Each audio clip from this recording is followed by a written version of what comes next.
Everyone, good morning. আমি স্বপ্না। তোমরা কেমন আছো? তোমরা সবাই ভালো আছো, আর আমিও কিন্তু খুব খুব ভালো আছি। তো এখানে দেখো, ভিডিওটা সকাল থেকেই শুরু করে দিয়েছিলাম। আমার কিন্তু ঘরের এখনও আশিপাশি কিছু কাজ হয়নি, বরমশাই কাজে চলে গেছে। তারপর ঘরে একটু শুয়েছিলাম, তারপরে ওই যে পিয়ারানি চলে এসেছিলো, কারণ খিচুড়ি স্কুলের টিফিন চাইতে। আমার টিফিনটা ওরা আর কি এনে দেয়। কোনো সময় যদি বরমশাই বাড়ি থাকে তো বরমশাই চলে যায়, ওদের টিফিনটা আর আমাদের টিফিনটা একসঙ্গে নিয়ে বরমশাই হয়তো ওদেরটা আমাদেরটা এনে দিল, বা কোনোদিনও মাও যায়। তো যখন যে সময় পায় আর কি সে যায়। তো ওর কাছে দেখো আমার টিফিন বাটিটা দিয়ে দিলাম, আর ওর মা ওকে ওইদিকে ডাকছিল, যে বলছিল তাড়াতাড়ি চল, সময় কিন্তু পেরিয়ে যাচ্ছে, তোকে গিয়ে পড়তে হবে আরও। তো ও সেটাই আর কি করছিল। সরি, এটা ওর মা না, এটা হচ্ছে ওর ঠাম্মা। তারপরে আমি ঘরের দিকে যাচ্ছিলাম, আর বাইরে কিন্তু ভালোই রোদ উঠে গেছিলো। তখন 8:30-9টা বাজে, তখনই এরকম রোদ দেখে আমার মুখ তো কুঁচকে গেছে। তো ঘরে এসে ঘরের আর কি যেই সকালের ওষুধটা থাকে, একটা আয়রন ওষুধ থাকে, তো সেটাই আর কি খেয়ে নিলাম। খেয়ে নিয়ে এবার বিছনাপাতি গোছানোর পালা।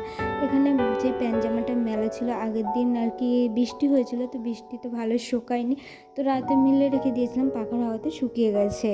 তো সেগুলো একটু সাইড করে নিলাম। আর এখানে দেখো, বিছানার চাদরটা ভালো করে টান টান করে ঝেড়ে নিচ্ছিলাম। আমার বিছনার চাদর কিন্তু টান টান না থাকলে আমার ঠিক মন মতন পোষায় না, তো টান টান করে ঝেড়ে নিচ্ছিলাম। আর বিশেষ করে আমি বিছনাতে মানে খুব একটা কিছু করি না, কারণ বিছনা যদি একবার ওলট পলট লাগে তাহলে ঘরটা মনে হয় অগোছালো অগোছালো হয়ে যায়। তো বিছনাটাকে সবসময় চেষ্টা করি পরিপাটি করে গুছিয়ে নিতে। তো বালিশ দুটো এপাশে রেখে দিলাম। আর এখন একটা বলি না, একটা হালকা কাঁথা বা কিছু লাগে গায়ে দিতে ভোরের দিকে, তো সেটাই।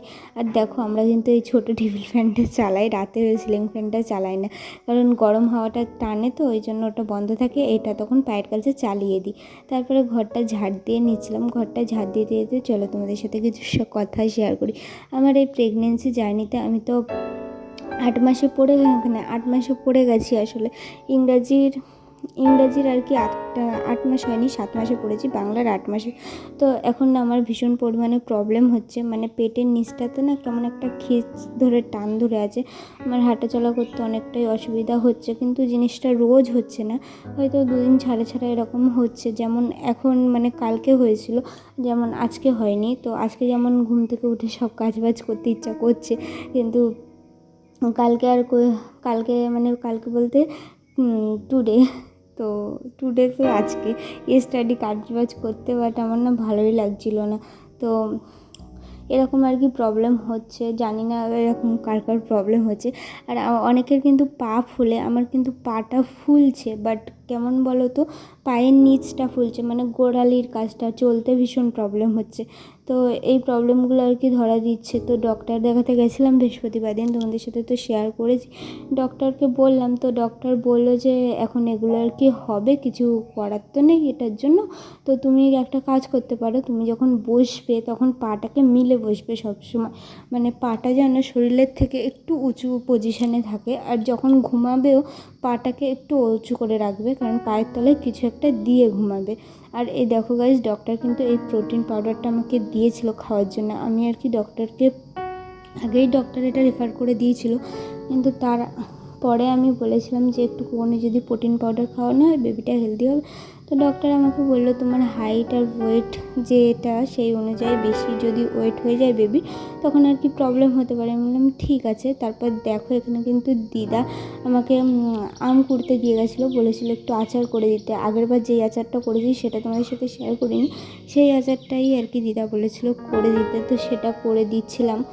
কী কী লাগে তোমরা যদি জানতে চাও পরে তখন তোমাদের সঙ্গে শেয়ার করব, কমেন্ট করো। তারপর দুপুরে খাওয়া দাওয়া করে নিয়েছিলাম, তো কী কী ছিল তো দেখতেই পেলে। তারপরের দিনের ব্লগ, কারণ এখানে 2-3 দিন মিলিয়ে আর কি ভিডিওগুলো করা আছে। তোমরা দেখো, আমার কিন্তু ঘরের টেক্সচার চেঞ্জ হয়ে গেছে, কিন্তু আলমারিটাকে আগে যেই পজিশানে ছিল সেই পজিশানে করে দিয়েছি আবার সেম। কারণ প্রথম দিকে ছিল জানলার সামনেটায়, মানে জানলার অপোজিটে, বাট এখন আগে যেই দিকটায় ছিল সেই দিকটাতেই করেছি।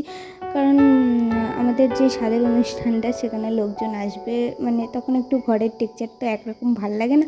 তো অনেক দিন হয়ে গেল, তো বরমাসে বললো চল আলমারিটা ধরে ঘুরিয়ে দিই। তো বরমাসে একাই ঘুরিয়েছে, প্রতিবার বাপির হেল্প নেয়, কিন্তু এইবারও এবার একাই ঘুরিয়ে দিয়েছে। তারপর দেখো আমি কাজ বাজ সেরে মানে ঘরটা গুছিয়ে নিয়ে তারপরে মুখের মধ্যে সরি ঘর গোছানো হয়নি, আগে মুখের মধ্যে বেসনগুলো মেখে নিচ্ছিলাম, কারণ ভাবছিলাম যে বেসনটা মাখা থাকলে ঘরটা গুছাতে গুছাতে কাজ হয়ে যাবে।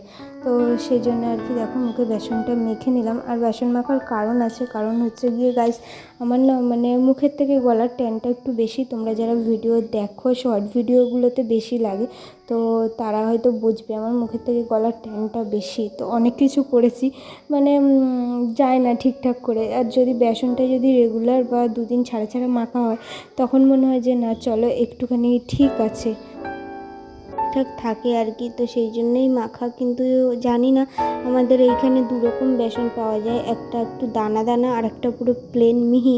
তো বাপি সেদিন যেই বেসনটা এনেছিল সেটা একটু দানা দানা ছিল, ওটা ভালো একটা হয় না, তখন ওটা স্কাবারের মতন হয়ে যায় বেসনটা। তো ওই জন্য আর কি যখন ঢেলে নিয়েছি তখন ভাবলাম যে আর চেঞ্জ করবো না, ওটাই তখন শেষ করি, তারপর আবার মানে চেঞ্জ করে ঢেলে নিয়েছি বলে আমার একটা ফেস প্যাকের একটা কৌটো থাকে, তো সেখানেই আর কি ঢেলে নিয়েছি। তো ভাবলাম যে আবার চেঞ্জ করবো, তো ওটা আগে শেষ করে নিই, তারপর বড়মশাইকে আবার আনতে বলবো। কারণ বড়মশাইয়ের দোকান থেকে যে বেসনটা আনে সেটা পুরো মিহি পেস্টটা থাকে, মানে ওটা প্যাকেট বেসন। তো সেটাই আর কি বলছিলাম যে মুখের মধ্যে আর কি মেখে নিয়েছি। মেখে নেওয়ার পর এখানে বড়মশাইয়ের সোয়েটারটা দেখলে গাইজ আজকে তুললাম, মানে সেই কবে বের করা হয়েছিল, মানে সেই শীতকাল পেরিয়ে গেল। ও তো পরে বড়মশাই কাজে যেত, তো যারা ভিডিওগুলো দেখেছো তারা জানো। তো সেই জন্য আর কি বাইরেই ছিল সোয়েটারটা, আমারটা কেচে ঢুকিয়ে দিয়েছিলাম, বড়মশাইয়েরটা আর কি কাচা হয়নি। তো সেদিন আর কি সব জামা প্যান্ট একসঙ্গে ভিজিয়ে দিয়েছি, বড়মশাই কেচে আর কি মানে তুলে দিয়েছে।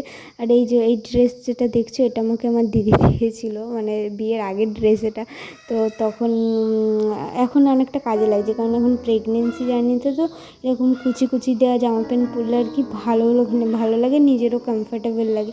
তো ওটা পরেই ডক্টরের কাছে গিয়েছিলাম, তোমরা যারা ভিডিও দেখেছো তারা অবশ্যই দেখছো। তো তারপর দেখো আমি কিন্তু সব গুছিয়ে নিয়ে ঘরটা ঝাড় দেওয়া শুরু করে দিয়েছি। আর চৌকির তলাগুলো না গাইস আমি ভালো করে ঝাড় দিতে পারি না, বড় ঝাঁটা হলেও কি পুরোটা কভার করতে পারি না আর কি, যতটা দাঁড়িয়ে দাঁড়িয়ে হয়তো একটু বসে আর কি হাফটা কভার করে ঝাঁট দিলাম। কারণ আগের দিন ঝড় বৃষ্টি হয়েছিল না, তখন কিছু বাঁশ গাছের পাতা ঢুকে গেছিলো জানলা থেকে। তো গাইজ একটু নয়েজের প্রবলেম হতে পারে, বাইরে মুরগি ডাকছে, কারণ আমাদের এখানে তো গ্রাম সাইড এলাকা, এই পাখির কিচিরমিচির, মুরগি গরুর হাম্বা হুম্বা ডাক, একটু ঝিঝি পোকার ঝিঝি এইসব একটু শোনা যেতেই পারে, একটু তোমরা একটু করে নিও। তারপর দেখো ঝাঁটিয়ে তো বাইরে বের করে নিয়েছিলাম। আর যে কাগজগুলো দেখছো এগুলো সব বর্মশাইয়ের ব্যাগ থেকে বেরিয়েছে, কারণ বর্মশাই বলেই দিয়েছি যে যেখানে কাজ করে, তো তোমরা কেউ কমেন্ট করলে আমি জানাবো যে বর্মশাই কোথায় কী কাজ করে। তো ওগুলো ঝাড় দিয়ে বের করে নিলাম।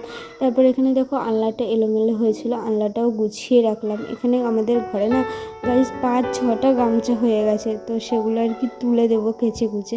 আর এখানে দেখো আমি তারপরে 11টার দিকে একটু আলু ভাতে একটু মুড়ি নিয়ে চলে এসেছিলাম, কারণ সেই 8টায় খেয়েছি, খিদে পেয়ে গেছিলো। তো খেয়ে দিয়ে তারপর জল চলে এসেছিলো 11:30-12টার দিকে। তো আমি জলগুলো না ভরে নিচ্ছিলাম, মা ওদিকে রান্না করছিল। তো আমি বলেছি এখন রান্নাটা আমি আর করি না, কারণ প্রবলেম হয় এইভাবে বসে জল ভরতেও প্রবলেম হয়। তো দাঁড়িয়েই ভরছিলাম, প্রথমে কিন্তু দাঁড়িয়ে না ভিজে যাচ্ছিলাম, তো তারপরে উঠে বসে তারপরে ভরছিলাম। তো এখানে দেখো জলগুলো ভরে নিয়ে তারপরে আমি আবার ঘরে চলে যাব। ঘরে গিয়ে দুপুরের যে লাঞ্চটা মায়ের খাবো সেগুলোই আর কি রেডি করতাম। আর এখানে দেখো ঘরে চলে এসেছি, আর দুপুরের ভাত তরকারি নিয়েও চলে এসেছি। ভাত আছে, ডাল আছে, আলু ভাজা, আর কিছু না। তো ভিডিওটা এখানে শেষ করছি, ভালো লাগলে লাইক করুন, শেয়ার করে দিও, বাই।